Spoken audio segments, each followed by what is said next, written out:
बिस्मिल्लाहिर्रहमानिर्रहीम। आज इस डिबेट में गॉड की एग्जिस्टेंस को साबित करने या उसे डिनाई करने में साइंटिफिक एविडेंस को एक्सेप्ट नहीं किया जाएगा। दूसरा स्टैंडर्ड हो सकता है रेविलेशन, कि रेविलेशन के जरिए हम यह साबित करें कि गॉड एग्जिस्ट करता है या नहीं। लेकिन यह स्टैंडर्ड भी आज इररेलेवेंट है। क्यों? क्योंकि रेविलेशन मेरे नज़दीक सोर्स ऑफ नॉलेज है, वैलिड सोर्स ऑफ नॉलेज है, लेकिन हमारे जावेद अख्तर साहब के नज़दीक ये वैलिड सोर्स ऑफ नॉलेज नहीं है। लिहाजा आज की डिबेट में मैं एक भी एविडेंस किसी भी मजहबी स्क्रिप्चर से नहीं दूंगा, ताकि जावेद अख्तर साहब के लिए वो अनएक्सेप्टेबल ना हो। तीसरा जो मेयार हो सकता है वो है ऑब्जर्वेशन, कि भाई कोई कहे कि हमें खुदा दिखाओ, अगर है तो दिखाओ, या ये कि खुदा के एग्जिस्टेंस पर एम्पेरिकल एविडेंस दो। तो ये है दर हकीकत गलत टूल का इस्तेमाल करना। ये ऐसा ही है कि जावेद साहब मुझसे ये मुतालबा करें कि मुफ्ती साहब आप मेटल डिटेक्टर के जरिए प्लास्टिक डिटेक्ट करके दिखाएं। अब चूंकि प्लास्टिक डिटेक्ट नहीं हो पा रही है, लिहाजा plastic does not exist. No, you are using the wrong tool. इस टूल से प्लास्टिक को डिटेक्ट नहीं किया जाता। लिहाजा मैं समझता हूं कि गॉड के एग्जिस्टेंस पर एम्पेरिकल एविडेंस का मुतालबा करना एक बचकाना मुतालबा है, और हमारे रिस्पेक्टेड जनाब जावेद अख्तर साहब इस स्टेज से अब बहुत आगे निकल चुके हैं। अब बचता है एक ही स्टैंडर्ड, और वो स्टैंडर्ड है अक्ल, लॉजिक, रीजनिंग। और यही वो स्टैंडर्ड है जिसके तहत गॉड की एग्जिस्टेंस को साबित किया जाएगा या गॉड की एग्जिस्टेंस को डिनाई किया जाएगा। लेकिन चूंकि ये बहुत इंपॉर्टेंट और सेंसिटिव टॉपिक है, इसलिए लॉजिकल आर्ग्यूमेंट भी ऐसा होना चाहिए जो डेफिनेटिव हो, इनडेफिनेटिव ना हो, जो 2 और 2 4 की तरह बिल्कुल वाजे हो, जिसे लॉजिकली रिजेक्ट करना पॉसिबल नहीं हो। फॉर एग्जाम्पल हम कहें हमारे रिस्पेक्टेड मिस्टर सौरभ साहब, ये एक इंसान है और तमाम इंसान कॉन्शियस बीइंग है। लिहाजा नतीजा क्या निकला? हमारे सौरभ साहब भी कॉन्शियस बीइंग है। क्या ये इनडेफिनेट आर्ग्यूमेंट है या डेफिनेट आर्ग्यूमेंट है? ये डेफिनेट आर्ग्यूमेंट है। ये 2 और 2 की तरह वाजे है। इसमें किसी तरह जो है लॉजिकली इसको रिजेक्ट नहीं किया जा सकता। तो अगर आज हमारे जावेद अख्तर साहब ऐसी कोई अकली दलील और लॉजिकल एविडेंस दें खुदा के ना होने पर जो डेफिनेट भी हो, तो मैं ये ऐलान करता हूं कि यकीनन मैं उस एविडेंस को कबूल करूंगा और उस पर गौर करूंगा। लेकिन साथ में यह भी ऐलान कर देता हूं प्रेडिक्शन के तौर पर कि ऐसा कोई डेफिनेट आर्ग्यूमेंट कोई नहीं पेश कर सकता। दलील हम देंगे और डेफिनेटिव दलील देंगे, लॉजिकल दलील देंगे, ऐसी दलील देंगे जो एंटायर एथिस्टिक वर्ल्ड उसे रेफ्यूट नहीं कर सकती। चलें अब हम एक एग्जाम्पल सोचते हैं, एक सिनेरियो, सिंपल सिनेरियो। तमाम ऑडियंस से गुजारिश है, हम और आप एक आइसोलेटेड आइलैंड पर हैं, ऐसा आइलैंड जहां पे हमसे पहले कोई कभी नहीं गया। चलते चलते आपके सामने अचानक आपने देखा एक पिंक कलर की बॉल पड़ी हुई है। सबसे पहला सवाल आपके जहन में क्या आएगा कि ये बॉल यहां क्यों आई, कैसे आई, ये पिंक कलर की ही क्यों है? कोई और कलर भी हो सकता था। ये इसी शेप में क्यों है? कोई और शेप भी हो सकता था। नेचुरली आप इस तरफ पहुंचेंगे कि कोई ना कोई है जिसने इन स्पेसिफिक प्रॉपर्टीज के साथ इस बॉल को बनाया है और यहां पे रखा है। चूंकि आप जानते हैं कि ये जो बॉल है इसका एग्जिस्ट करना जरूरी नहीं है। ये एग्जिस्ट कर भी सकती थी, नहीं भी कर सकती थी, और एग्जिस्ट करना ही था तो किसी और फॉर्म में करती, किसी और कलर में करती। अब आप इस बॉल को एक्सपैंड करते चले जाएं, एक्सपैंड करते चले जाएं, एक्सपैंड करते चले जाएं, यहां तक कि ये बॉल यूनिवर्स के साइज की हो जाए। बताइए कि क्या साइज के बढ़ जाने से सवाल बदल जाएगा? हरगिज नहीं बदलेगा। अभी भी सवाल रहेगा, ये यूनिवर्स कहां से आया, इन स्पेसिफिक प्रॉपर्टीज के साथ कहां से आया, क्यों आया, किसने बनाया? ये सवाल उस वक्त भी वैलिड रहेगा। लेकिन ये सवाल अगर हम जनाब जावेद अख्तर साहब से करें, तो चूंकि इनका वर्ल्ड व्यू एथिस्टिक है, और सिर्फ इनका नहीं, मतलब जितने भी एथिस्ट हैं और एथिस्टिक वर्ल्ड व्यू को रखने वाले से अगर आप ये सवाल करें कि ये यूनिवर्स कहां से आया, तो इनका जवाब या तो आर्ग्यूमेंट फ्रॉम इग्नोरेंस होगा या डॉगमेटिक होगा। या तो ये कहेंगे कि मुझे नहीं पता कि ये कहां से आया, लिहाजा गॉड डज नॉट एग्जिस्ट, ये आर्ग्यूमेंट फ्रॉम इग्नोरेंस है। या ये कहेंगे कि ये यूनिवर्स खुद ब खुद बन गया, इसका मतलब ये है कि उस बॉल को भी खुद ब खुद बन जाना चाहिए। लेकिन बॉल के ताल्लुक से ये एक्सप्लेनेशन एक्सेप्ट नहीं की जाएगी कि ये खुद ब खुद बन गई, लेकिन यूनिवर्स के ताल्लुक से कर दिया जाएगा। इसे हम दूसरे अल्फाज में डॉगमा भी कह सकते हैं। दूसरी चीज, हमारे जावेद अख्तर साहब जरूर गॉड ऑफ गैप्स की मिसाल भी जरूर देंगे, और मिसाल देंगे कि पहले ज़माने में बिजलियां कड़कती थी तो लोगों ने किसी एक खुदा की तरफ, और बारिश होती थी तो दूसरे खुदा की तरफ मंसूब कर दिया, उनके पास दलील नहीं थी। यह हमारा वर्ल्ड व्यू है ही नहीं, यह हमारा वर्ल्ड व्यू है ही नहीं, क्योंकि नेचुरल फिनोमेना के प्रोसेस की इंटरप्रिटेशन को जान लेने से यह कहां से साबित हो गया कि गॉड एग्जिस्ट नहीं करता है। इस पर मैं इंशाअल्लाह अभी आगे बात करूंगा। आप हजरात ये भी देखेंगे, और मैं ये एक्सपेक्ट करता हूं कि हमारे रिस्पेक्टेड जनाब जावेद अख्तर साहब जरूर इमोशनल आर्ग्यूमेंट्स भी देंगे, जो कि एक लॉजिकल फेलेसी है जब बात आती है ट्रुथ को डिसाइड करने में। क्यों? मिसाल के तौर पर वो कहेंगे कि अगर गॉड है तो ईविल क्यों एग्जिस्ट करता है, जबकि मैं कहता हूं ईविल का एग्जिस्ट करना गॉड के एग्जिस्ट करने की दलील है, उसके खिलाफ नहीं है। चूंकि अगर गॉड है तो हम सब उसके सामने अकाउंटेबल हैं, और अगर हम अकाउंटेबल हैं तो अकाउंटेबिलिटी के लिए ईविल का मौजूद होना जरूरी है, उसके बगैर हम अकाउंटेबल नहीं हो सकते। और अगर हम अकाउंटेबल नहीं हैं तो हम जनाब जावेद अख्तर साहब से पूछेंगे कि आप बताएं कि फिर सफरिंग इस दुनिया में क्यों है? अगर खुदा नहीं है तो सफरिंग क्यों है? और उन लोगों के जज्बे का क्या जिनके अंदर सफरिंग के बाद इंतकाम लेने का जज्बा पाया जाता है और वो इस दुनिया से ऐसे ही चले गए, क्या उनकी सारी तकलीफें बेकार चली जाएंगी? अब आ जाएं उसी एग्जाम्पल की तरफ कि बॉल, मुझसे अगर कोई पूछे इस बॉल को किसने बनाया और या इस एक्सपेंडेड बॉल को किसने बनाया, मैं कहूंगा कि चूंकि ये यूनिवर्स और इस यूनिवर्स की तमाम चीजें कॉन्टिंजेंट हैं। कॉन्टिंजेंट होने का मतलब ये होता है कि जो अपने एग्जिस्टेंस पे किसी के ऊपर डिपेंड करती हो, तो जाहिर है ये यूनिवर्स कॉन्टिंजेंट है। और अगर कोई चीज कॉन्टिंजेंट नहीं है तो मैं रिक्वेस्ट करूंगा कि मुझे दिखा दें कि कौन सी चीज यूनिवर्स में कॉन्टिंजेंट नहीं है, हम भी जरा गौर कर लें और हम भी देख लें। और जब कॉन्टिंजेंट चीजें मौजूद हैं तो फिलोसोफर्स की इस्तिलाह के मुताबिक, हम उस टर्मिनोलॉजी के मुताबिक हम उस जगह तक पहुंचते हैं और उस हस्ती तक पहुंचते हैं जिसे नेसेसरी बीइंग कहा जाता है, कि ये वो नेसेसरी बीइंग है जिसका मौजूद ना होना नामुमकिन हो। क्योंकि अगर ये मौजूद ना हो तो सारी चीजें एग्जिस्टेंस में आएंगी ही नहीं, और ये सारी कॉन्टिंजेंट चीजें उसी के ऊपर डिपेंड करती हैं। अब अगर आप ये सवाल करते हैं कि फिर उस हस्ती को किसने बनाया, फिर उसका कॉज क्या है, फिर उसका कॉज क्या है, फिर उसका कॉज क्या है, और एंडलेसली चले जाएं, इसे हम कहते हैं इन्फिनिट रीग्रेस ऑफ कॉजेस, जो कि लॉजिकल फेलेसी है। कॉन्सेप्चुअली इन्फिनिटी पॉसिबल है। मिसाल के तौर पे न्यूमेरिकल्स 1 2 3 गिनते चले जाएं, इन्फिनिट नंबर्स हैं। मैं कॉन्सेप्चुअली बात नहीं कर रहा, प्रैक्टिकली रियलिटी में साबित करके दिखाएं कि infinite regress of causes possible है या नहीं। अगर पॉसिबल है तो हम मान लेंगे, मिसाल दे दें, और पॉसिबल नहीं है तो एक ही ऑप्शन बचता है जिसे हम कहते हैं नेसेसरी बीइंग। ऐसी नेसेसरी बीइंग जो इंडिपेंडेंट है, क्योंकि अगर वो डिपेंडेंट हुई तो वो नेसेसरी नहीं रहेगी। ऐसी इंडिपेंडेंट बीइंग जो इटर्नल है, अगर वो इटर्नल नहीं होगी, उसकी बिगिनिंग होगी तो वो खुद कॉन्टिंजेंट है। ऐसी बीइंग जो पावरफुल है, क्योंकि कॉन्टिंजेंट को एक्चुअलाइज करने के लिए पावर चाहिए। ऐसी बीइंग जो इंटेलिजेंट है और नॉलेजेबल है, क्योंकि ये यूनिवर्स स्पेसिफिक फॉर्म और स्पेसिफिक लॉज ऑफ नेचर के तहत प्रिसाइजली चल रहा है। Thank you. थैंक यू मुफ्ती साहब। मैं इन दलीलों के बाद जावेद अख्तर साहब से गुजारिश करूंगा, आप बैठ के बोलना चाहेंगे या बाहर? जी।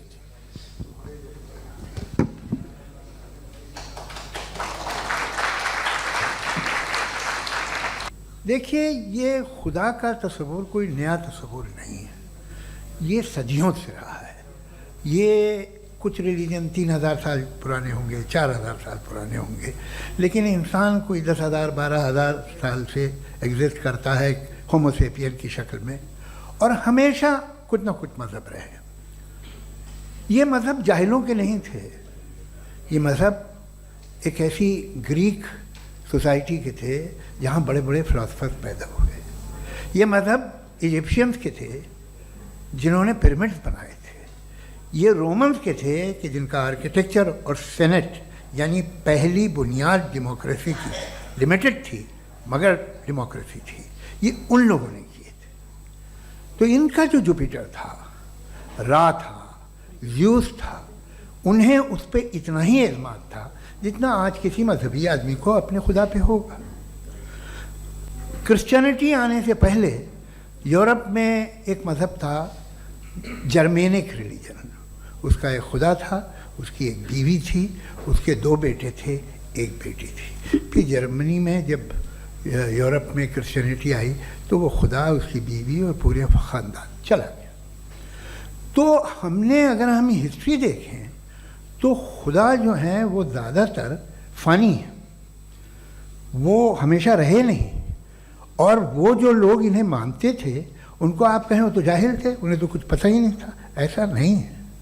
वो अपने वक्त में बड़े काबिल लोग थे और अपने वक्त में उन्होंने बड़े बड़े काम किए हैं, फिलोसफर्स थे, साइंटिस्ट थे।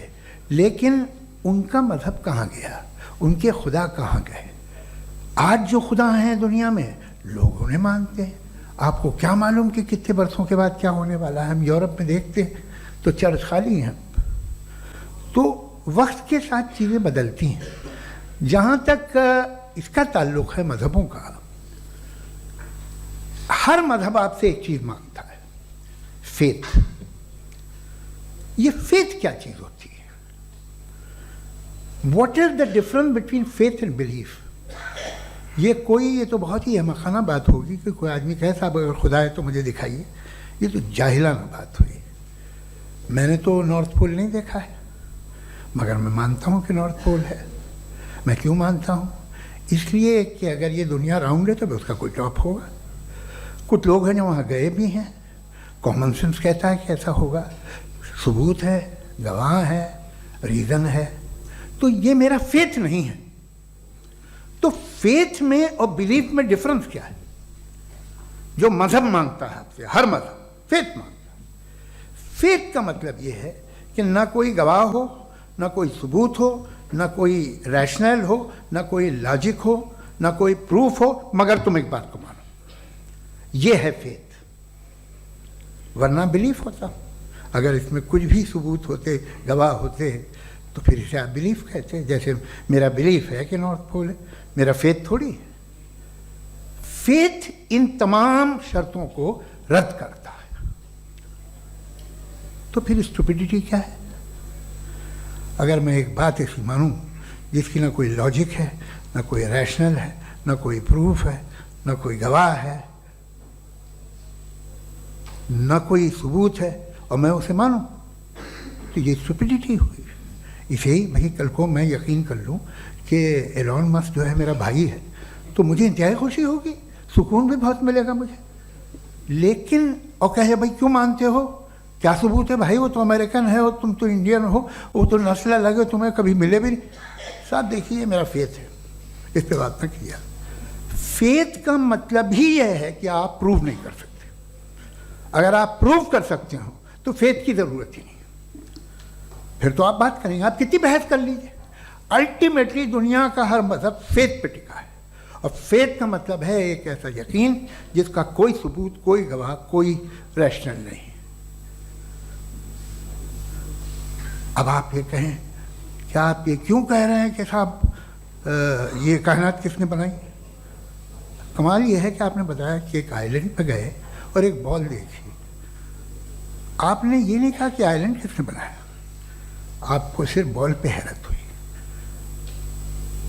हमने आइलैंड पे हमने हैरत नहीं की, होते हैं आइलैंड। इसी तरह ये आइलैंड है, सितारे, ये गैलेक्सीज, ये सब आइलैंड हैं, खला में। हम उन्हें टेकन फॉर ग्रांटेड लेते हैं, हम पूछते नहीं किसने बनाए। आपने जजीरे के बारे में भी नहीं पूछा है। मेरी पैदाइश कैसे हुई? क्या मैं प्लान्ड पैदा हुआ था? I was plan to be born, या एक लकी स्पर्म था जो किसी एक से चिपक गया? मेरी पैदाइश रैंडम। और इंसाफ जिसे आप कहते हैं, इंसाफ का तो नेचर से कोई वास्ता ही नहीं है। जो आप कहते हैं कि एक दिन इंसाफ मिलेगा, इंसाफ is a human concept, nature में कोई इंसाफ नहीं। अगर शेर हिरन को खा जाता है तो उसे कोई सजा नहीं मिलती। अगर एक आंधी आती है और हरे भरे पेड़ों को उखाड़ के फेंक देती है तो आंधियों की जेल नहीं होती है। नेचर में इंसाफ नहीं, इसलिए मुझे नेचर को इंसाफ की ज़रूरत भी नहीं। नेचर तमाम एक है। अब हम कहें कि साहब ये देखिए जो मैंने खाना खाया था, ये मेरी आँख तो नहीं यूँ कर दिया उसे, तो इसे सज़ा मिलने नहीं, वो सिस्टम है, ऐसे ही चल रहा है। नेचर बग़ैर इंसाफ के है। इंसाफ इज अ ह्यूमन कॉन्सेप्ट। तो जो आपसे कहता है कि मैं तुम्हें इंसाफ दूंगा, वो इंसानी जहन की पैदावार है। ये नेचुरल है ही नहीं, ये आसमानी है ही नहीं, नेचर का तसव्वुर, इंसाफ का तसव्वुर। भाई आप साथ मिलते हैं, अब आप लेफ्ट हैंड ड्राइव करते हैं, ये क्या है? तमाम सच, तमाम नेकी, तमाम शराफत लेफ्ट हैंड ड्राइव है। वरना क्या होगा, या तो आप क्रॉस कर देंगे, आपका एक्सीडेंट हो जाएगा, या आप किसी को मार देंगे, या ट्रैफिक जैम हो जाएगा। झूठ, बेईमानी, रिश्वतखोरी, ये तमाम जो है driving on the wrong side है, इसके ऊपर कुछ नहीं। ये तो हमने बनाया, जैसे हमने लेफ्ट हैंड ड्राइव बनाई है। ये कॉन्सेप्ट ऑफ इंसाफ जो है ये हमारा है, इसका नेचर से कोई वास्ता नहीं। शेर खा जाता है हिरन को, उसे जेल होती है क्या? कुछ भी नहीं, है ही नहीं। तो ये जो दुनिया के रिलीजन प्रॉमिस करते हैं आपसे इंसाफ, इसी से मालूम होता है कि ये मैन मेड है।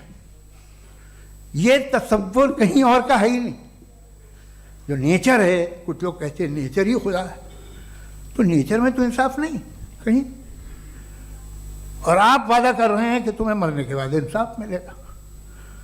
मुझे अगर मिलेगा तो मैं बहुत खुश होऊंगा, लेकिन मैं यकीन नहीं कर पाता हूँ, इसलिए कि मैं फेथ नहीं पैदा कर सकता। The very fact that religions demand faith, इसका मतलब है कि उनके पास जस्टिफिकेशन नहीं है।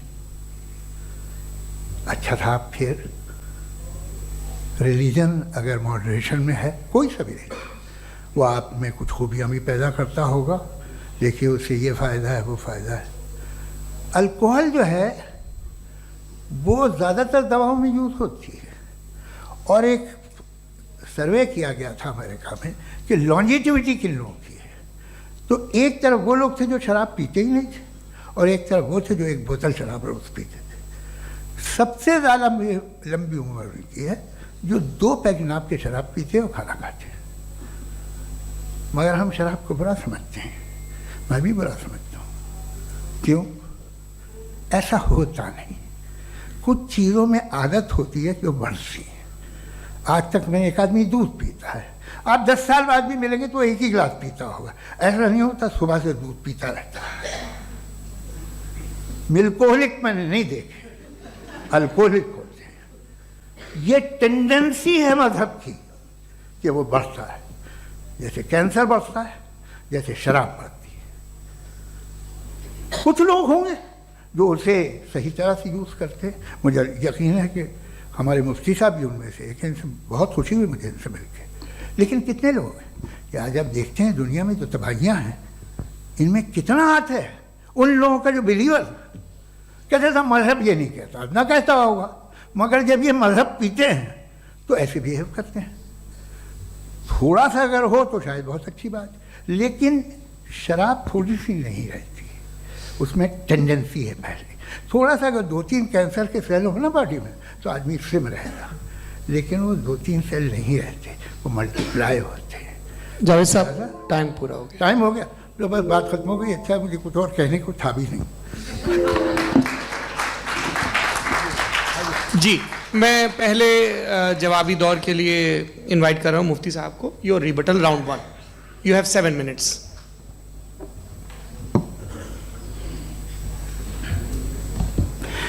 Thank you very much Javed साहब, आपकी बात को सुनकर बड़े महजूज हुए हम लोग। महजूज, do you understand? We enjoyed. Okay, अब थोड़ा सा लॉजिकली उसको हम लोग देखते हैं। दरअसल हम लोगों ने कल गुजारिश की थी मुफ्ती साहब से भी, जावेद साहब से भी, कि हिंदुस्तानी ज़बान आम फहम सबको समझ में आ जाए, और जहाँ कहीं आप मुश्किल शब्द इस्तेमाल करें वहाँ बताते भी चलें। Thank you. तो सबसे पहले हमारे रिस्पेक्टेड जावेद साहब ने हवाला दिया कि खुदा फ़ानी है। कितने मजहब आगे चले गए, किसी ने जुपिटर को खुदा माना, किसी ने किसी को माना। मैं कहता हूँ जिसने कॉन्टिंजेंट चीज़ को खुदा माना, गलत माना, वो खुदा ही नहीं, वो खुदा ही नहीं है।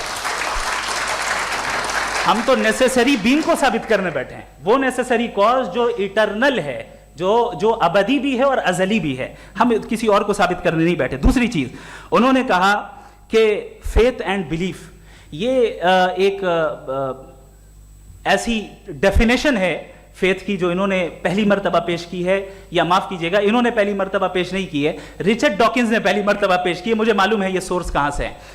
एपिस्टेमोलॉजिकली फेथ और बिलीफ का फर्क आप इस तरह नहीं कर सकते सर। फेथ सही भी होता है, गलत भी होता है, बिलीफ सही भी होता है, गलत भी होता है। जो लॉजिक, रीजन और एविडेंस से बैक्ड होगा वो फेथ सही होगा। और आप जिस फेथ की बात कर रहे हैं कि इलॉजिकल है और उसके पीछे नहीं है, तो we are on the same page. हम नहीं मानते उस फेथ को। जो फेथ ऐसा हो जिसके पीछे कोई लॉजिक ना हो, एविडेंस ना हो, हम नहीं मानते। हम तो उस फेथ के कायल हैं जिसके पीछे लॉजिक हो और एविडेंस हो। तो बिलीफ सही भी होता है, गलत भी होता है, फेथ भी सही होता है और गलत भी होता है। तो आज फेथ और बिलीफ के डिफरेंस पे बात नहीं हो रही है। आज आप चाहे फेथ एक्सेप्ट कर लें या बिलीफ एक्सेप्ट कर लें, आज ये बात होगी कि ट्रूथ क्या है। चाहे ट्रू बिलीफ सही है या ट्रू फेथ सही है, और फॉल्स फेथ क्या है और फॉल्स बिलीफ क्या है, बात इस पे हो रही। दूसरी चीज इन्होंने पूछा, स्टुपिडिटी फिर क्या है।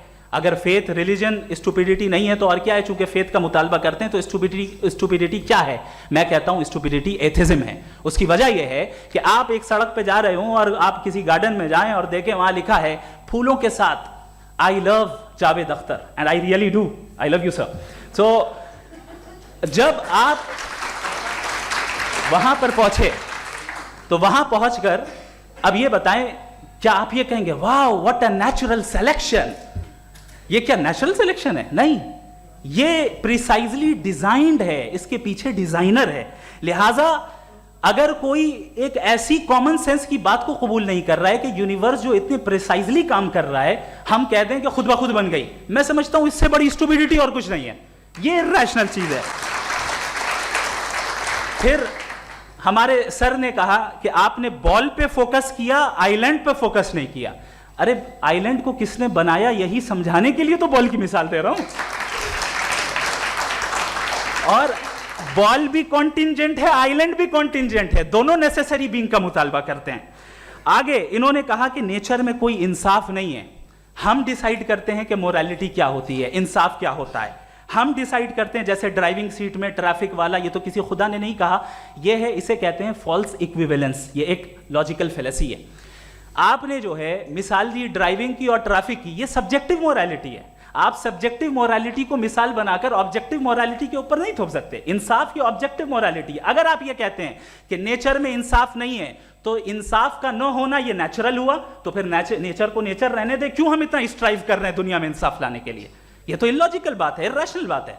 इसलिए बहुत सी चीजें ऐसी हैं जो ऑब्जेक्टिवली जो है इविल या गुड हैं, और बहुत सी चीजें ऐसी हैं जो सब्जेक्टिवली हैं। सब्जेक्टिवली जो मोरल होता है या इमोरल होता है, उसको हम सोशल कंसेंसस से या पर्सनल प्रेफरेंस से डिसाइड करते हैं। लेकिन जो ऑब्जेक्टिव मोरालिटी है, जिसमें इंसाफ आया, जो इन्होंने बार बार रिपीट किया, ये ऑब्जेक्टिव है, सब्जेक्टिव नहीं है। अगर आप कहते हैं ये सब्जेक्टिव है, तो मेरा सवाल आपसे ये है, क्या सोशल कंसेंसस के जरिए अगर जुल्म को सही करार दे दिया जाएगा तो आप जुल्म को जस्टिफाई करेंगे? दूसरी चीज इन्होंने ये कहा कि 2 पैक शराब पी लें तो वो उतने पे नहीं रहता, बढ़ जाता है। यही मामला मजहब के साथ है। 2 पैक आप पी लें, बढ़ेगा। तो ये एक ऐसी मिसाल है, इसको कहीं भी फिट कर लें कि आप एथिज्म पे जब फिट करें, जब आप 2 पैक एथिज्म का लेंगे ना, तो वो बढ़ बढ़ के नॉर्थ कोरिया बनेगा। Thank you.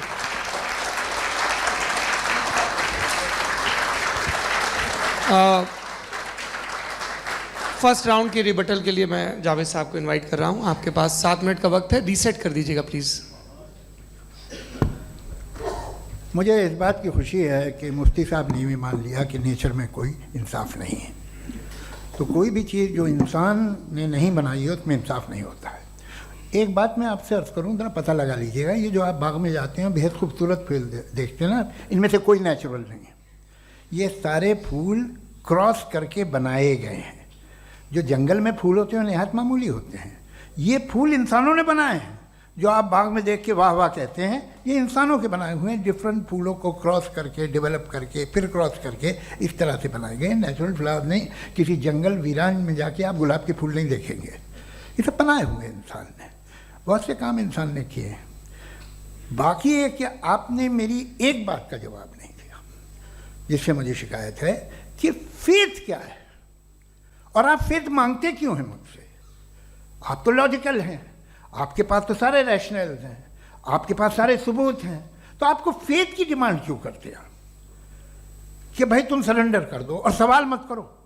कोई मजहब सारे सवाल करने की इजाजत नहीं देता है और मना करता है कि दादा सवाल ना करो, बह जाओगे तुम। आप क्यों रोकते हैं?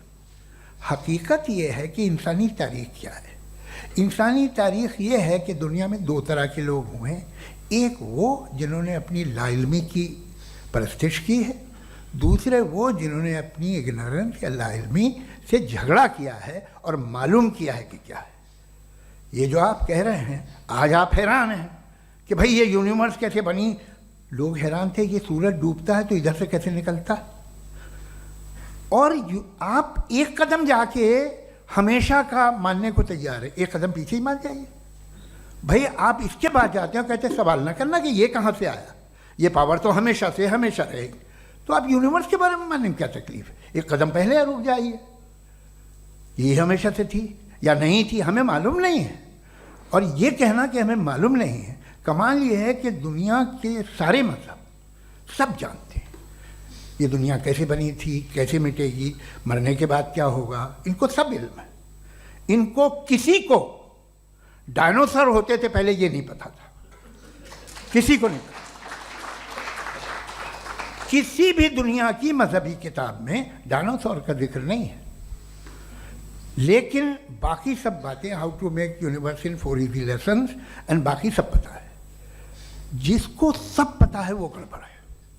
हम में ये इंकिसार, ये ह्यूमिलिटी होनी चाहिए कि हम ये कहें कि हमें ये बहुत सारी बातें नहीं मालूम, लेकिन हम उनकी परस्तिश ना करना, अपनी लाइल्मी को की परस्तिश ना करें, हम उसे पता लगाने की कोशिश करें। जिस दुनिया में आप बैठे हैं सर, ये हॉल जो है, ये इलेक्ट्रिसिटी जो है, ये माइक जो है, जिस हवाई जहाज से आप आए थे, वो जिस कार से आप यहाँ आए हैं, ये सब उन लोगों की बनाई हुई है जिन्होंने सवाल किए थे। ये दुनिया जिसमें आप आज आराम से हैं, ये उन लोगों की बनाई है कि जिन्होंने सवाल किए थे। और हर स्टेज पे इन सवालों को मकरूह कहा गया था, गलत कहा गया था। आप ज़रा तारीख पढ़िए, एक बड़ी दिलचस्प किताब है बर्ट्रैंड रसेल की, जिसमें उसने रिलीजन एंड साइंस कि कब से रिलीजन जो है साइंस के अगेंस्ट है। और हद तो ये है कि भाप के इंजन के खिलाफ थे, स्टीम इंजन के भी खिलाफ थे, और फतवे हुए उन पर, वेटिकन ने दिए, उस पर रिसर्च बंद हो जाती है, रिपब्लिकन नहीं करने देते। अरे भाई इतना डर क्या है तुम्हें? एक ज़माने में बहुत नाराज़ थे ये सारे मजहबी लोग कि ये इंसान तो इंसान बनाने की कोशिश कर रहा है। आपको क्या तकलीफ भाई, बना ले तो बना लेने दो, ये खौफ क्या है? और ये सब आज जो आप कह कर रहे हैं नामुमकिन है, ये कैसे हुआ? मुझे एक किस्सा याद आता है। जब मैं 6ठी क्लास में था तो मैं मैथमेटिक्स में बहुत वीक था, तो एक टीचर रख दिया गया, उसने 1 2 3 4 5 6 7 को सिखा दिया मुझे। वो दिन मैं भूल नहीं सकता हूँ मुफ्ती साहब, जिस दिन उसने ये बताया कि 1/2 क्या होता है और 3/4 क्या होता है। मुझे ऐसा लगा कि मेरा सर बीच से फट जाएगा। ये आदमी कह रहा है कि जो दीवार के अंदर जाओ वॉक करते हुए। आज हंसता हूँ मैं इस बात पे। तो आज जो बातें आपके जहन से बिल्कुल परे हैं और आप हैरान होते उन्हें देख के, एक वक्त आएगा कि मामूली लगेंगे। और हुआ है, आपकी इंसानी तारीख ही है। इतनी जल्दी सारे फैसले आप मत कर लीजिए, थोड़ा ये ह्यूमिलिटी रखिए कि भाई ये हमें नहीं मालूम। ये कहने में क्या आ रहा है? ये यूनिवर्स कहाँ तक फैली, ये कब से है और कब तक रहेगी, हमें नहीं मालूम। आपने फैसला कर लिया कब बनी। ये आपके हिसाब से कोई 14 बिलियन ईयर बनी जो समझा जाता है। उससे पहले हजारों करोड़ों अरबों साल तक खुदा बैठा क्या कर रहा था? खामोश बैठा था, ऐसी जमाइयाँ ले रहा था। फिर उसे आइडिया है, यार एक काम करते, वक्त अच्छा गुजर जाएगा, यूनिवर्स पर आपसे सोचिए। वो तो हमेशा से है ना, मगर यूनिवर्स हमेशा से नहीं है, ये तो बनाई गई है।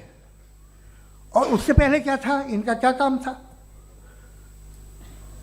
कैसी बात है, ये बड़ा आसान है। जो बात हमें आज धीरे धीरे पता चली है, बरसों 2000 और 2500 साल पहले आपको किसी ने बता दिया कि क्या था, आप मान गए, और तब से वही मान रहे हैं जो 2500 साल पहले कहा गया था। सब कुछ बदल गया है, सॉल्व हो रही हैं चीज़ें। अभी साइंस बिल्कुल दावा नहीं करती, या कोई फिलोसफर ये दावा नहीं करता कि हमें सब मालूम, बल्कि वो कहता है कि हमें जितना मालूम होता है उससे ये मालूम होता है कि हमें कितना कम मालूम। तो हम अपनी जहालत से लड़ें, उसकी परस्तिश न करें। जी, टाइम है। Thank you so much. मैं तर्कों की श्रृंखला में राउंड 2 के लिए मुफ्ती साहब को आमंत्रित कर रहा हूँ। आपके पास एक बार फिर से 7 मिनट का वक्त है। शुक्रिया।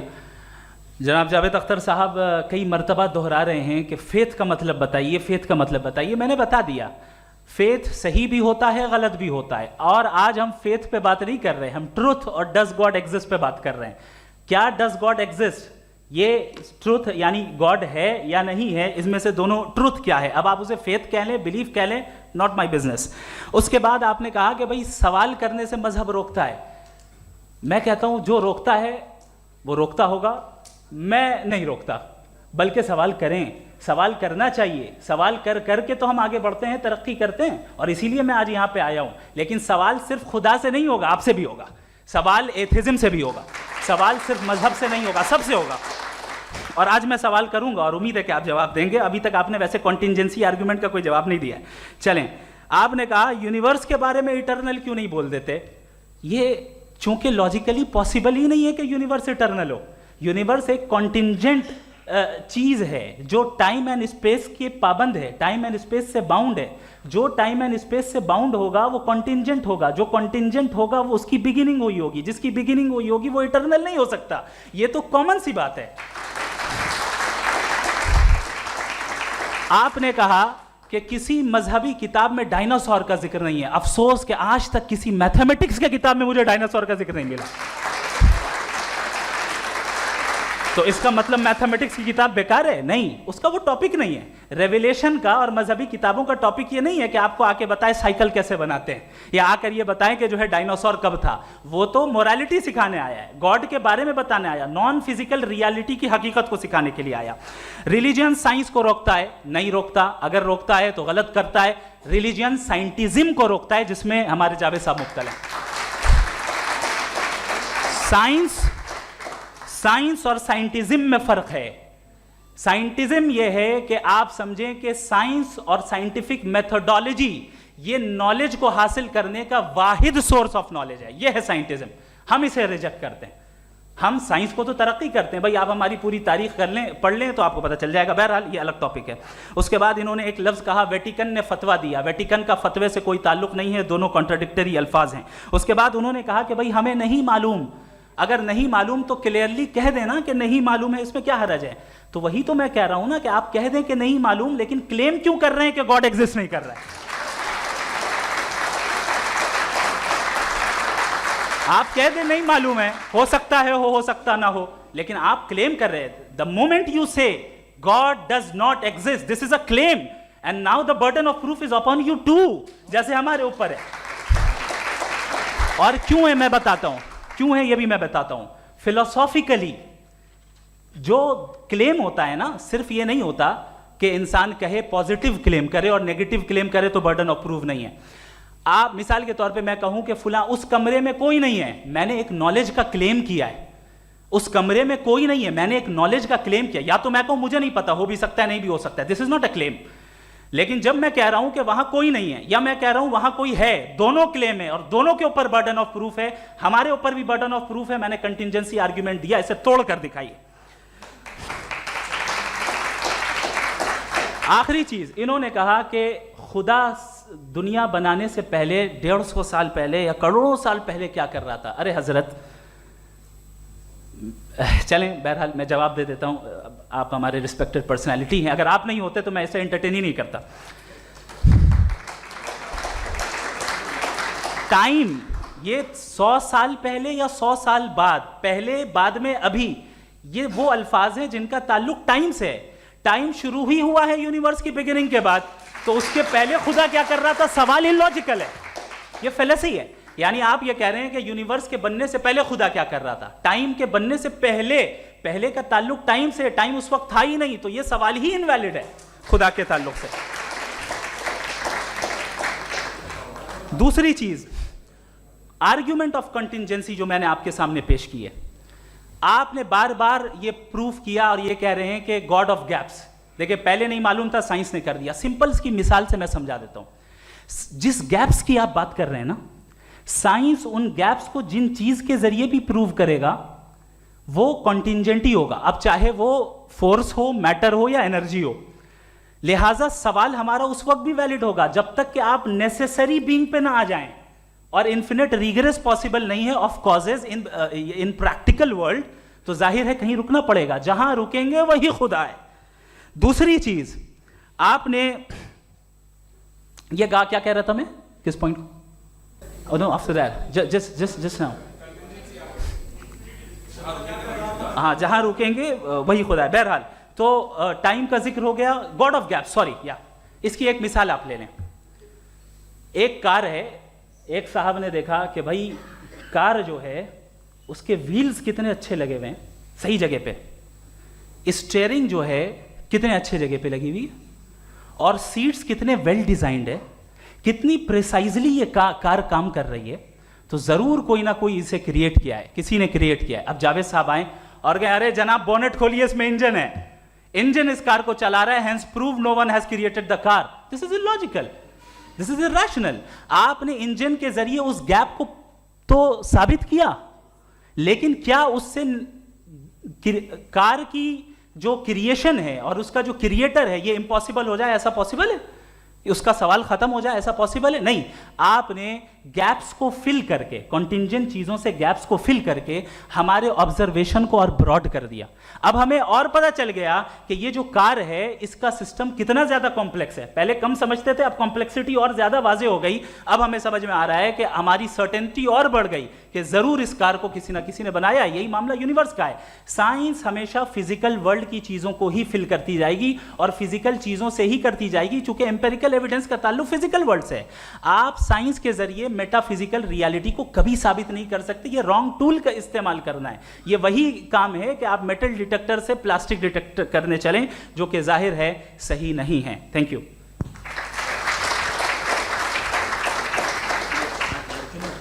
जी, ये आर्ग्यूमेंट का राउंड 2 है। हाँ। 7 मिनट है। पहले तो मैं आपसे अर्ज करूं कि आपने कहा कि जब कायनात ही नहीं थी तो वक्त भी नहीं था, कुछ भी नहीं था। कैसे नहीं था? खुदा था।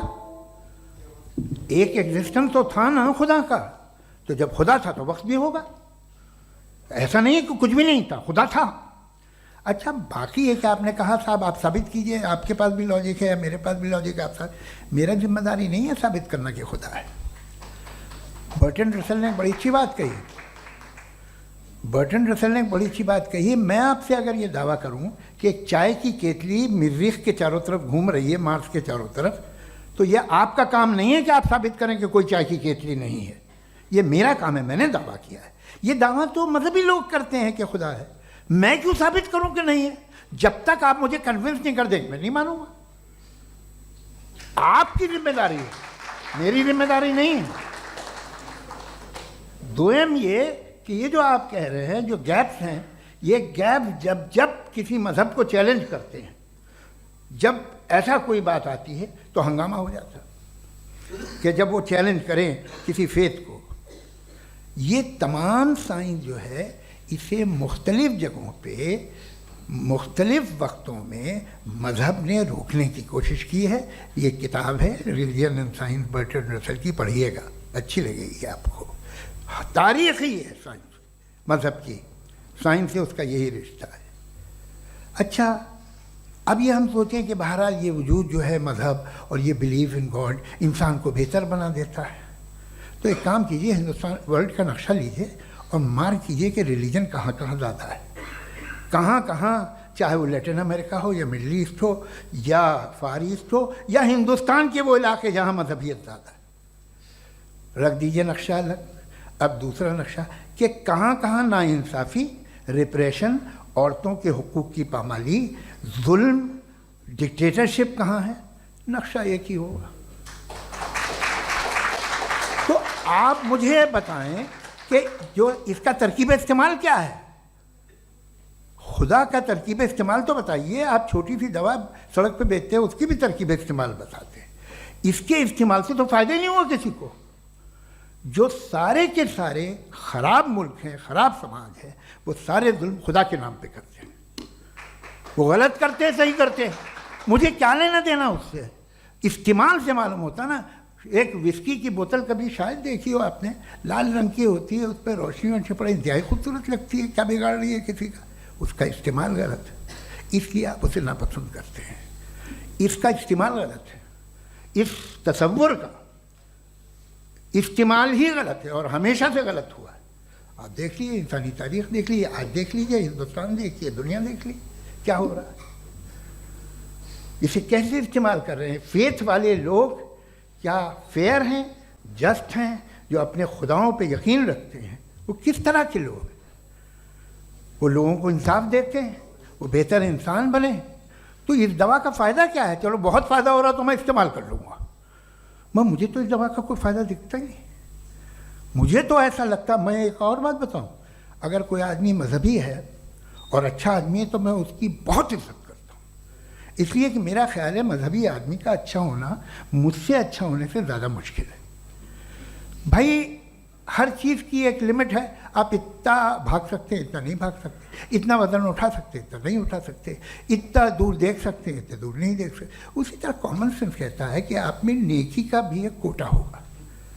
अब आप अगर सुबह जाते हैं अपनी इबादत गाह और इबादत करते हैं, तो बाहर निकलते हैं तो आप तो यही महसूस करते हैं कि आपने एक बहुत अच्छा काम किया, आपकी नेकी का एक बहुत बड़ा कोटा खर्च हो गया जिससे किसी का कोई फ़ायदा नहीं हो।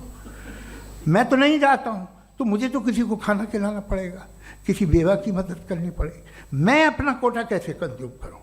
आप अपना कोटा, सारे मजहबी लोग इंतहाई यूजलेस कामों में यूज़ करते हैं। उसके बाद भी अगर आप में बच्ची है थोड़ी सी शराफत, तो भाई वाह, क्या बात है।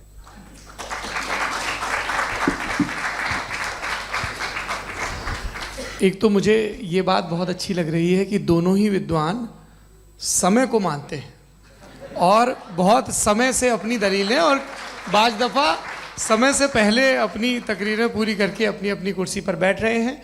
ये इस आर्ग्यूमेंट का राउंड 2 पूरा हुआ। अब रिबटल का राउंड 2 है और उसके बाद क्रॉस एग्जामिनेशन होगा। नहीं, आपका आर्ग्यूमेंट हो गया सर।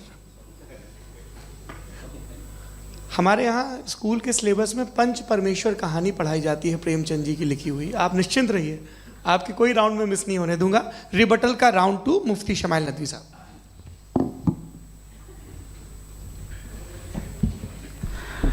असल में जो हकीकी प्रॉब्लम है, असल प्रॉब्लम है, वो ये है कि जावेद साहब के पास कॉन्सेप्ट ऑफ गॉड क्लियर नहीं है। इन्होंने कहा कि कायनात से पहले खुदा तो था, तब भी तो टाइम होगा। ये टाइम कायनात का हिस्सा है। हम खुदा, उस खुदा को मानते हैं, नेसेसरी बीइंग का टाइमलेस होना ज़रूरी है, चूंकि वो टाइम का क्रिएटर है। जब उसने टाइम को क्रिएट किया तो वो खुद टाइम पे कैसे होगा? उसने जब स्पेस को क्रिएट किया तो खुद स्पेस में कैसे होगा? अगर वो टाइम एंड स्पेस को पहले से ही उसका पाबंद है तो फिर किस चीज़ को उसने क्रिएट किया?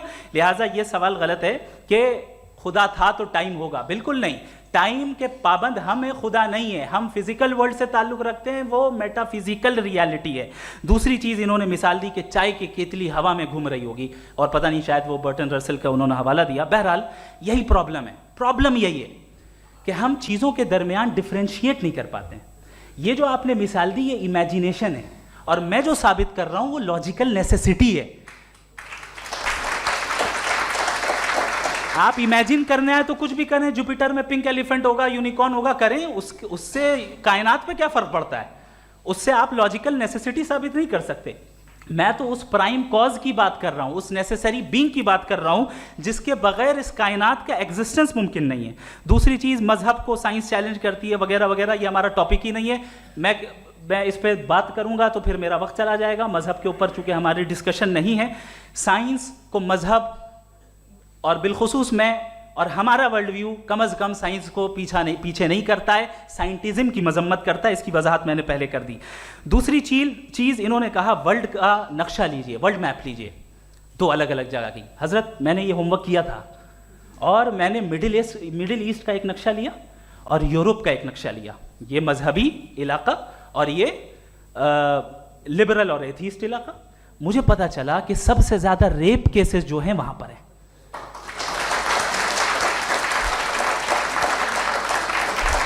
मुझे ये पता चला यूएन की रिपोर्ट के मुताबिक, मैं ये अपने घर से नहीं लेके आ रहा, कि जो वर्किंग वुमेन है यूरोपियन कंट्रीज में, उसमें 81% वुमेन सेक्सुअल हैरेसमेंट का वर्क में शुमार हो रही है। ये मिडिल ईस्ट में नहीं हो रहा है, वो मजहबी लोग हैं इसलिए नहीं हो रहा है। दूसरी चीज आपने ये कहा कि मजहबी आदमी का अच्छा होना हमारे अच्छे होने से बहुत मुश्किल है, बहुत मुश्किल है। तो इसका मतलब यह है कि गॉड के अलावा आपके पास अच्छे और बुरे का कोई स्टैंडर्ड है। मैं चाहूंगा कि कन्वर्सेशनल स्टाइल वाली डिस्कशन और सेगमेंट पे इसी पे बात कर लेते हैं। Thank you very much.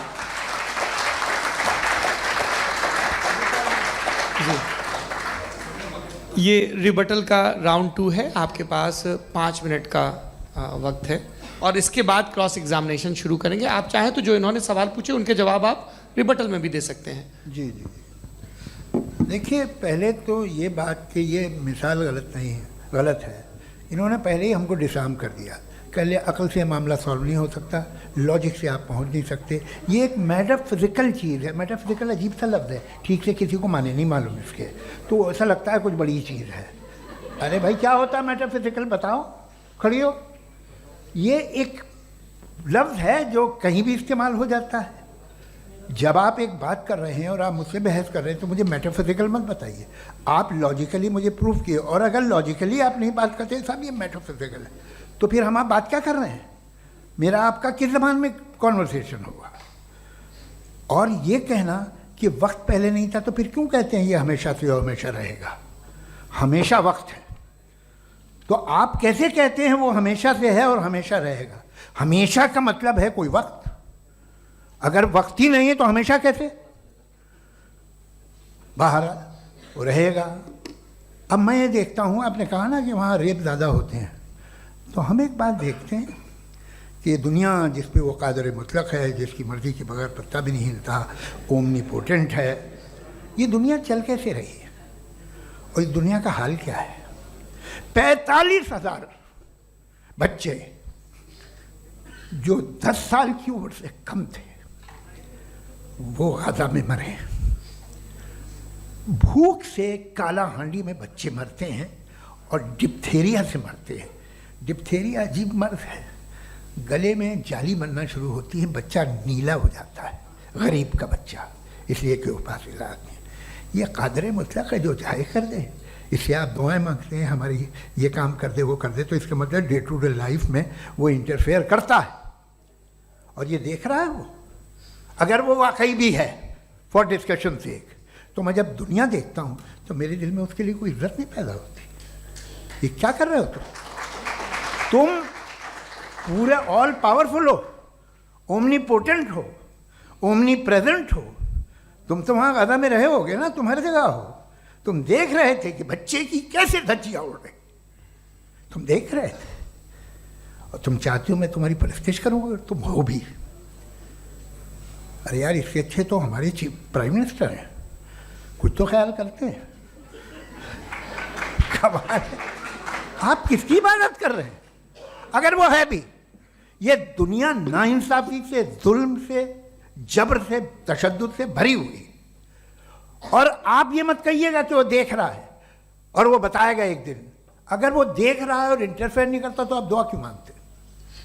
आप कहते हैं मेरा ये काम करा दे, इसके मतलब है वो दखल दे सकता है, वो आपको नौकरी दिलवा सकता है, भले दूसरे आदमी को न मिले, मगर आपका काम कर देगा चूंकि आपने दुआ मांगी है। तो जब वो आपको नौकरी दिला सकता है, लड़की की शादी कर सकता है, बेटे को ग्रीन कार्ड दिलवा सकता है, तो कम से कम ये जो मर रहे हैं बच्चे, इनको रोक दे, कुछ तो करे। मुझे तो दुनिया में, इस दुनिया का कोई मालिक है, इसका ओमनीपोटेंट कोई रूलर है, और ये दुनिया ऐसी चल रही है। मैं तो चाहूँगा कि भाई ना हो, अगर हो तो बड़ी शर्मिंदगी की बात है। शुक्रिया।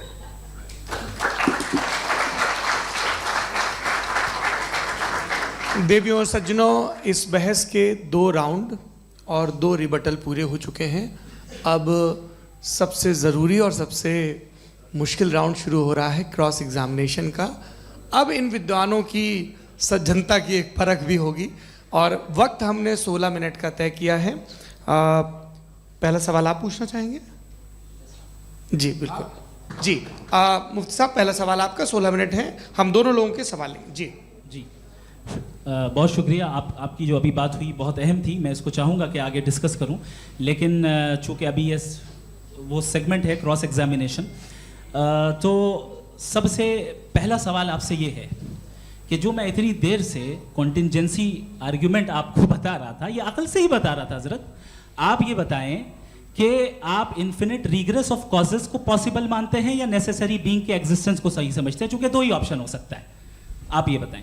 देखिए, आपको मैं ईमानदारी से बात करूं, एक तो मैं कॉन्टिजेंसी वर्ड ठीक से समझता नहीं, और इस वक्त भी जो आपने अंग्रेज़ी के अल्फाज इस्तेमाल किए वो ज़रा थोड़े से मुझे डिफ़िकल्ट और कॉम्प्लिकेटेड लगे, तो आप ज़रा सिंपल ज़बान में सवाल कर सकते हैं। बिल्कुल कर सकता हूँ जी। यूनिवर्स की हर चीज़ कॉन्टिंजेंट होने का मतलब ये है कि वो अपने एग्जिस्टेंस में किसी के ऊपर डिपेंडेड है। जो भी चीज़ डिपेंडेड होगी वो चीज़ इंडिपेंडेंट नहीं हो सकती, तो उसका कोई ना कोई कॉज होगा। तो अब आप क्या समझते हैं कि ये इन्फिनिट रिग्रेस है, यानी कॉज पर कॉज, कॉज पर कॉज, कॉज पर कॉज, और कभी कोई यानी ये एंडलेसली चलता रहा? क्योंकि अगर ऐसा होगा तो हम तो एग्जिस्टेंस में आते ही नहीं, लॉजिकली ये मुत्तफक अलैह चीज़ है, मुत्तफक अलैह अग्रीड अपॉन। ओके, इस पे हमने एग्री किया था कि मुश्किल शब्द आएगा तो अर्थ बताना पड़ेगा। तो इन्फिनिट रिग्रेस तो पॉसिबल नहीं है, तो कहीं ना कहीं आपको रुकना पड़ेगा ऐसे नेसेसरी बीइंग पर। नहीं, कोई ज़रूरत नहीं रुकने की। किसने कहा आप रुकना पड़ेगा? आप रुकते हैं खुदा पे, आप नहीं रुकते। आप कहते हैं वो हमेशा से, जब उस वक्त से है जब वक्त नहीं था। आप कहाँ रुकते हैं कि अब हुआ था वो? आप नहीं कहते। हम क्यों नहीं मान सकते कि यूनिवर्स जो है और बल्कि मल्टीवर्सेस जो है वो हमेशा से हैं, वो बनती हैं, बिगड़ती हैं। एक हमारे यहाँ एक चीज़ है ब्लैक होल, वो समेट लेता है वापस, फिर ब्लास्ट होता है, फिर फैल जाता है, और इसमें हमारी तो खैर कोई औकात ही नहीं है। इंसान की एक छोटे से ज़र्रे पे हम 50-60 साल की उम्र रखते हैं, जो करोड़ों अरबों साल की कायनात है उसमें, और पैदा भी नहायत ही बेहुदा वजह से हुए थे। तो इसमें ये सोचना कि इसकी वजूहात और ये क्यों है, ये डिपेंडेंट है, ये हम देख रहे हैं, क्या मालूम। आप सोचिए कि ये जो फैल रही है कायनात, ये कहाँ फैल रही है, ये कहाँ जा रही है, और ये फैल क्यों रही है? अरे बना ली थी तुमने, रुको भैया, काफ़ी है। ये फैल क्यों रही है? ये और कौन सी कायनात जिसे मैं दूरबीन से देखता हूँ तो 2 बिलियन लाइट ईयर पे है, उससे मेरा कोई वास्ता ही नहीं है। 2 बिलियन ईयर यानी अगर मैं 80,000 माइल्स पर सेकेंड से चलूँ तो 20 करोड़ साल में वहाँ पहुँच जाऊँगा। इसकी ज़रूरत क्या थी? ये दुनिया, ये कायनात तो इंसान अशरफुल मखलूक़ात के लिए बनाई गई ना। तो ये सब ये टर्म समझ में नहीं आया,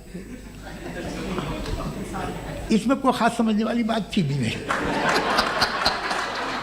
ये जो अल्टीमेट कहा यह जाता है कि ये जो पूरी यूनिवर्स है, ये जो दुनिया है, ये इंसान के लिए बनाई गई। अच्छा, ये सब इंसान के लिए। क्यों साहब, सही है ना? बिल्कुल, लेकिन इसका ये मतलब नहीं कि किसी चीज के पीछे रीजन आपको नहीं पता तो रीजन नहीं है, इसे कहते हैं नहीं, मुझे नहीं पता, लेकिन मेरी जिम्मेदारी नहीं है। वो बिल्कुल सही कहा था उसने, बर्टन रसल ने। आपने उसे मजाक में टाल दिया कि भाई आप एक दावा कर रहे हैं, मैं क्यों कहूँ कि ये गलत है दावा? आप प्रूफ कीजिए, मेरे पे जिम्मेदारी ही नहीं है, मैंने थोड़ी कहा है। आप प्रूफ कीजिए कि ये सही है। आप आर्ग्यूमेंट ऑफ कंटिजेंसी का जवाब ही नहीं दे रहे हैं। पूछना चाहेंगे? आप सवाल पूछना चाहेंगे मुफ्ती साहब से? क्योंकि ये क्रॉस एग्जामिनेशन का दौर है। आप जैसे पहले बोल रहे थे फेथ को लेके कुछ, मैं ये पूछना चाहूँगा कि खुदा ने जो भी रेवलेशन किए हैं, एक मज़हब के नहीं बहुत से मज़हबों में किए हैं, अलग अलग रेवलेशन है। कहीं कुछ एक बातें हैं, कॉन्ट्रडिक्शन भी है आपस में, कहीं कुछ आप कर सकते हैं, कहीं कुछ नहीं कर सकते। ऐसा नहीं है कि सबकी कोड ऑफ मॉरल एक है। किस्सा क्या है?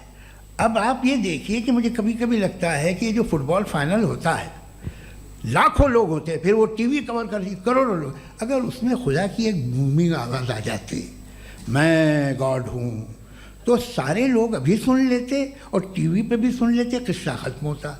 ये इतनी राजदारी क्या है कि तुम सामने कुछ तो सबूत दे दो हमें सॉलिड।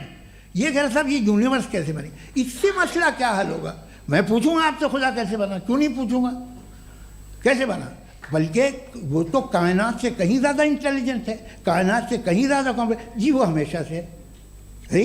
आप कहेंगे मैं मान लूँगा। अच्छा, दोयम वो कादिर मुतलक, यानी कादिर मुतलक का मतलब ओमनीपोटेंट, वो जो चाहे कर सकता है, आपको नौकरी दिलवा सकता है, आपकी अच्छी जगह शादी करवा सकता है, आपके पड़ोसी का मुकदमा हरवा सकता है, आपको जिता सकता है, सब काम करता है। थोड़ा सा माइक क्लोज जी। वो इस दुनिया को चला कैसे रहा है, ये दुनिया कैसे चल रही है, आपको इस पर हैरत नहीं होती? या क़यामत के बाद कभी एक जस्टिस होगा, जब ये बच्चा मर चुका होगा जिसकी धज्जियाँ उड़ गई बम से, इसको इंसाफ मिलेगा तब? अच्छा, अब जवाब दूं? हाँ कीजिए। मैं वही इसीलिए आप ही की तरफ आता हूं। सबसे पहले आपने रेवलेशन और स्क्रिप्चर्स की बात की, इस पे मैं बात कर सकता हूं लेकिन आज नहीं करूंगा चूंकि वक्त कम है, कभी और इस पे डिस्कस करेंगे। मैं तैयार हूं उस पे भी बात करने के लिए। ये क्योंकि अभी हमारा से topic- राउंड 2 की भूमिका तय हो रही है। Does God exist round 2? जी। चूंकि आज गॉड के एग्जिस्टेंस पे बात है तो मैं उसी के रिलेटेड जो है आपके सवालात को एंटरटेन भी करूंगा और मैं भी पूछूंगा। आपने कहा कि आपने साबित ही नहीं किया, जबकि आर्ग्यूमेंट ऑफ कॉन्टिजेंसी बुनियादी आर्ग्यूमेंट है। आप मुझे कॉन्टिजेंसी का मतलब बताइए, आपका मतलब क्या कॉन्टिजेंसी? कॉन्टिजेंसी का मतलब यह हुआ कि हर वो वजूद जो किसी भी चीज का पाबंद है, हर वो वजूद या हर वो चीज जो अपने एग्जिस्टेंस में किसी भी चीज के पाबंद है और उससे बाउंड है, उसको उसकी ज़रूरत है, उस पर डिपेंड करती है, तो जाहिर सी बात है कि उसका कोई ना कोई कॉज होता है। ये तो अक्ल की बात है, ये आप रीजनिंग की बात करते हैं, मैं वही कर रहा हूँ। दूसरी चीज़ आपने ये बात कही कि इतने बिलियन लाइट ईयर्स दूर है, उसका मेरा क्या लेना देना। फिर मेरे ख्याल से आपको ये नहीं कहना चाहिए I think therefore I am an atheist. आपको सोचना चाहिए, सिर्फ आप एक लिमिटेड दायरे में रहकर नहीं सोचें बल्कि बाहर निकलकर सोचें। आपने तीसरा सवाल किया, आपने 2-3 सवाल एक साथ किए। ऐसी बातें ना कीजिए, कुछ लोगों को इतराज हो जाएगा आप पे कि आप कुछ भी सोचिए, ये इजाज़त आपको है नहीं, मुझे है।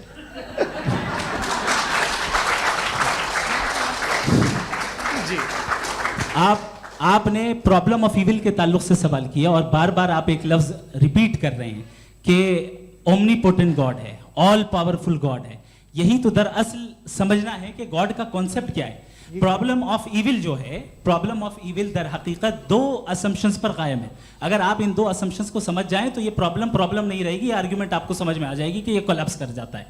पॉइंट नंबर 1, यानी जो आपका सबसे पहला फॉल्स असम्पशन है कि गॉड मर्सीफुल है, ओमनीपोटेंट है, दुनिया में जुल्म हो रहा है। लेकिन आपको यह समझना चाहिए कि हमारे वर्ल्ड व्यू के मुताबिक गॉड सिर्फ ओमनीपोटेंट और सिर्फ मर्सीफुल नहीं है, बल्कि वो ऑल वाइज भी है और वो ऑल नोइंग भी है। उसके हर काम के पीछे हिकमत और विजडम है। ये कोई जरूरी नहीं है कि वो हिकमत और विजडम आपको समझ में आए या मुझे समझ में आए। अगर आप जो समझ रहे हैं उसके मुताबिक आप फैसला कर रहे हैं, ये लिमिटेड पर्सपेक्टिव से आर्ग्यूमेंट है। और इस चीज को हम अपनी दुनिया में, अपने लाइफ में, डेली लाइफ में इस प्रिंसिपल को एक्सेप्ट करते हैं। हम जब किसी डॉक्टर के पास जाते हैं, डॉक्टर के पास जाकर वो अगर उसने हमें कोई दवाई दी है तो हम ये तो नहीं कहते कि जब तक आपके पास जितना नॉलेज और जितना विजडम नहीं है, आपने क्यों ये दवाई दी है, तब तक हम इस चीज को एक्सेप्ट नहीं करेंगे। नहीं कहते, हम उसकी अथॉरिटी को तस्लीम करते हैं। क्यों? क्योंकि उसकी हम जानते हैं कि वो नॉलेजेबल है, वो विजडम वाला है, हमसे ज्यादा नॉलेज और हमसे ज्यादा विजडम है। बताएं सर। नहीं, डॉक्टर में और खुदा में बड़ा डिफरेंस है। डॉक्टर पढ़ा लिखा होता है, एक तो मैं उसकी बात सुनूंगा। 2 ये नहीं, कुछ जवाब तो ये भी नहीं है सर। प्लीज आप आप जाइए, अगर चलिए। सब ऑडियंस से बोलने लगेंगे तो हाँ। फिर मतलब नहीं सिविलाइज्ड बहस का। मतलब आप ये कहें कि चूंकि आप डॉक्टर पे बिलीव करते हैं इसलिए खुदा पे बिलीव कीजिए, क्या ये मिसाल आपको समझाने के लिए। आर्ग्यूमेंट है, इस पे आपको इतराज नहीं है।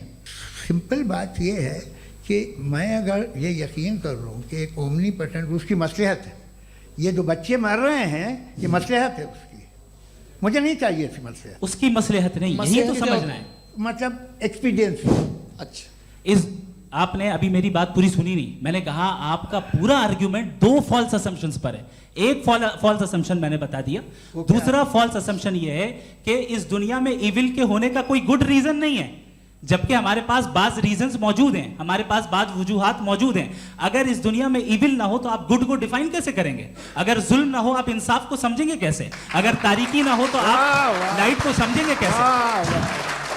बहुत अच्छे। अभी और सुन लें, अभी और बाकी है। ये तो बात बहुत पसंद आई साहब मुझे कि जब तक रेप ना हो तब तक औरतों की इज्जत का ख्याल आपने मेरा जवाब पूरा सुना ही नहीं। जब तक के बच्चों का कत्ल ना किया जाए तब तक आपको बच्चों की मासूमियत की इज्जत है। आपने पूरा जवाब सुना ही नहीं। क्या बात है, क्या आपने नुक्ता निकाला हुआ? आपने पूरा जवाब सुना ही नहीं। आप सुन लें, मेरी बात सुन लें। ये मैंने आपको एक चीज बताई। दूसरी चीज, इस दुनिया में हम आए हैं टेस्ट के लिए, हमारा टेस्ट हो रहा है और हर इंसान का अलग अलग अंदाज में टेस्ट होता है। और इस दुनिया में अगर इविल मौजूद है तो वो इविल जरिया है हमारे अंदर ह्यूमन नोबल क्वालिटीज को डेवलप करने का और अलग अलग फील्ड में प्रोग्रेस करने का। और अगर हमारे अंदर और इस दुनिया में इविल नहीं होता तो बताइए टेस्ट का मतलब क्या होता? अगर मैं अपने स्टूडेंट को एमसीक्यूज दूं और उसमें सिर्फ राइट आंसर लिख कर दे दूं और कहूं तुम्हारा टेस्ट हो गया, ये मीनिंगलेस है। इस दुनिया में अगर हम टेस्ट के लिए आए हैं तो जाहिर है गुड एंड इविल दोनों मौजूद है।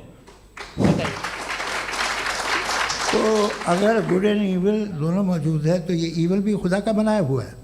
जी हाँ, खुदा का बनाया हुआ है। लेकिन अच्छा, चलो अच्छी बात। जी बिल्कुल, तो बिल्कुल खुदा ने मतलब बनाया। अभी तो ये है कि जो मेजॉरिटी है दुनिया में वो इविल है, तो ये खुदा एक्चुअली इविल के साइड पे लग रहा है मुझे। बिल्कुल भी नहीं, मैं बताता हूं। मेजॉरिटी में तो वो है।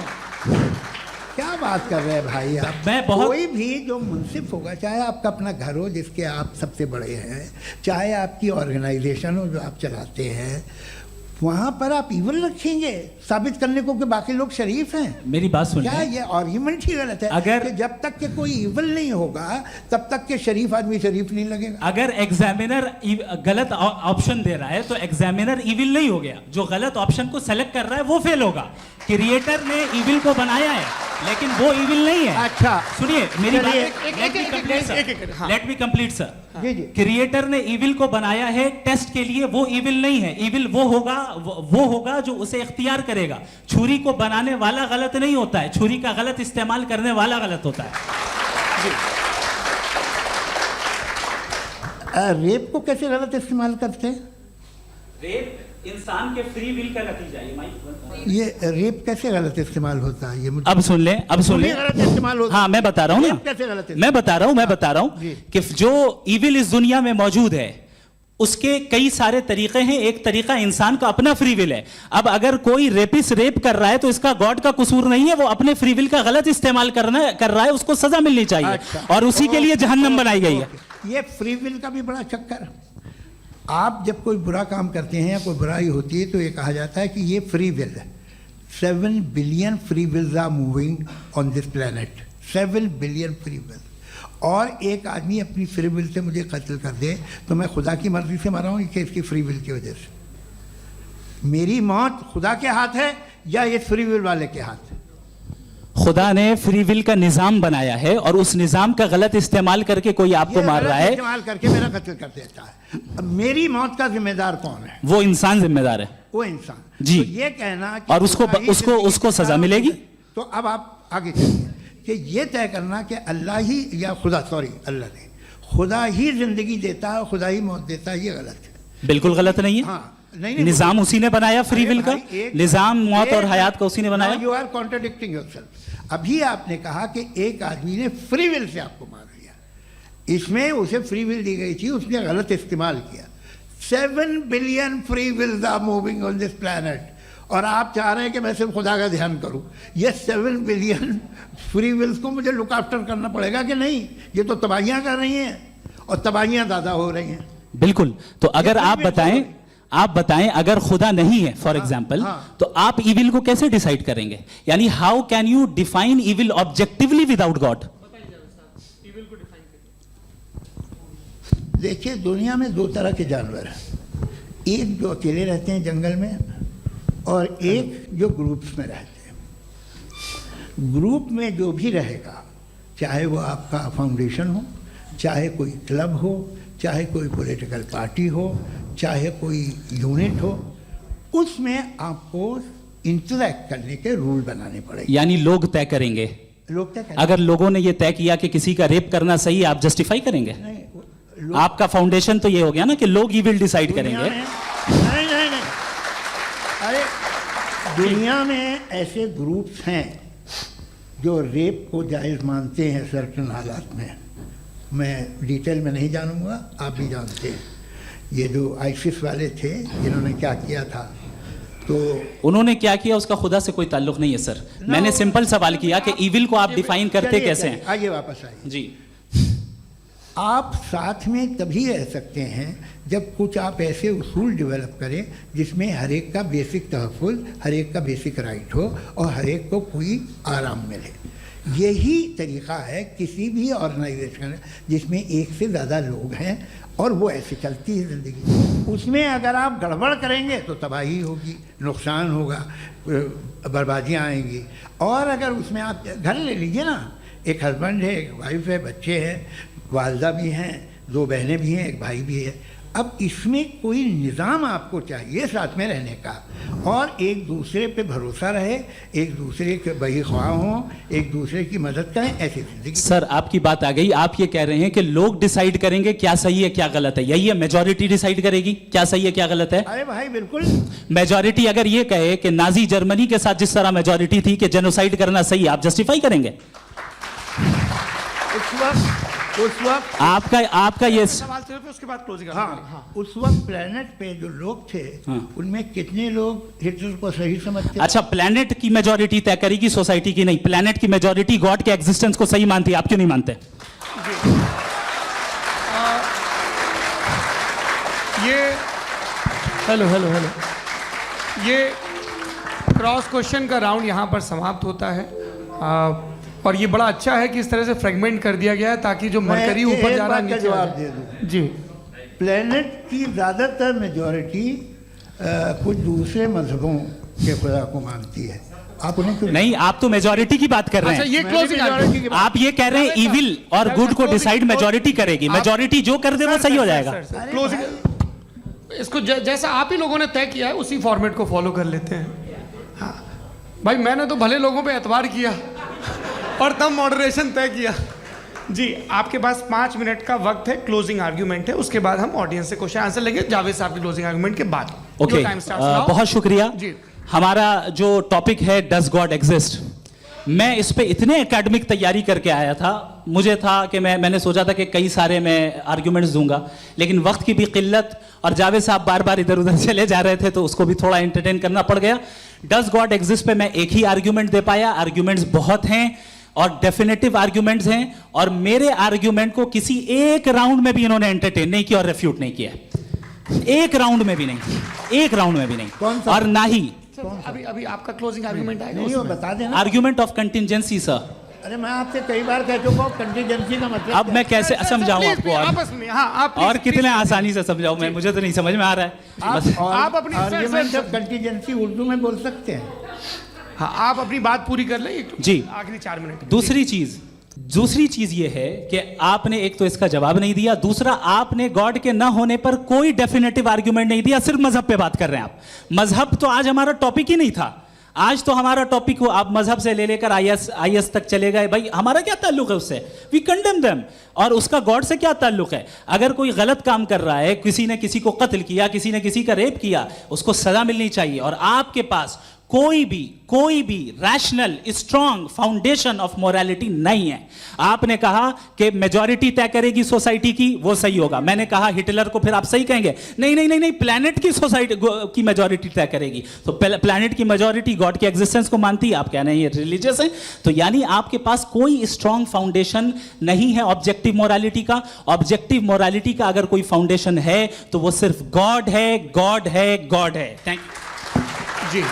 ये मुफ्ती शमाइल नदवी साहब का क्लोजिंग आर्ग्यूमेंट था। अब हमारे पास जी जी ये बड़ा अच्छा है कि दोनों लोगों को मॉडरेटर से शिकायत भी और बोल रहे भाई हमारी शाबाशी भी तो करते चलो। अब मेरी बात जी, आपके पास जावेद अख्तर साहब 5 मिनट का वक्त है, ये आपका क्लोजिंग आर्ग्यूमेंट है, टाइम रीसेट कर दें जी।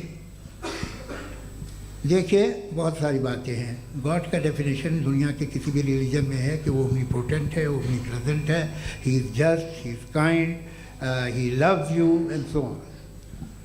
मैं जब दुनिया देखता हूँ तो मुझे कोई ऐसा सुप्रीम पावर यहाँ दिखाई नहीं देती है जो इंसान की बहबूदी के लिए कुछ कर रही हो, कमज़ोर को बचा रही हो, मदद कर रही हो, जालिम को पीछे हटा रही हो। मैं नहीं देखा, तारीख़ में नहीं। एक तो अगर है और ये देख रहा है तमाशा, तो उसका होना न होना बराबर है।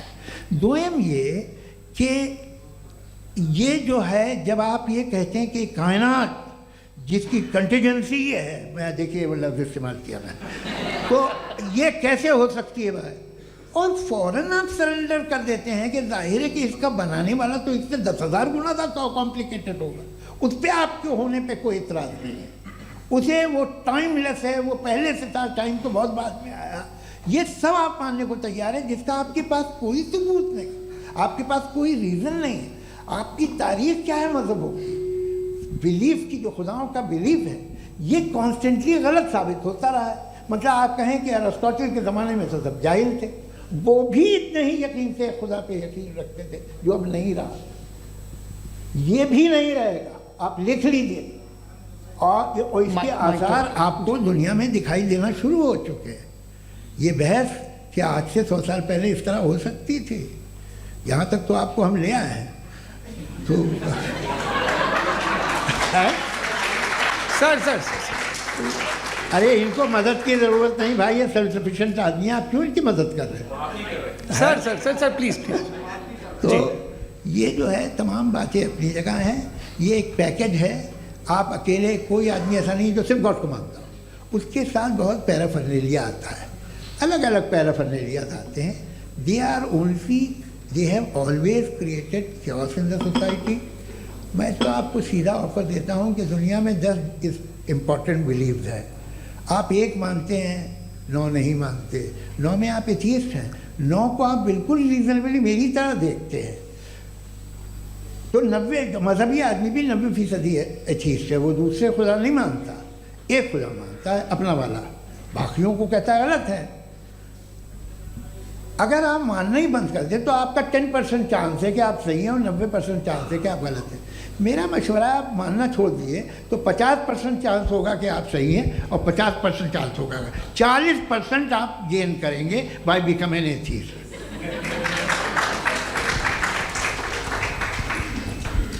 ये एक फरसूदा ख्याल है, ये ख़त्म हो रहा है।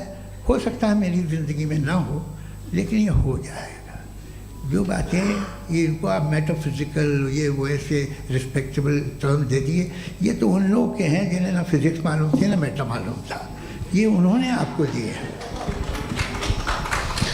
जी बहुत शुक्रिया आप दोनों लोगों का।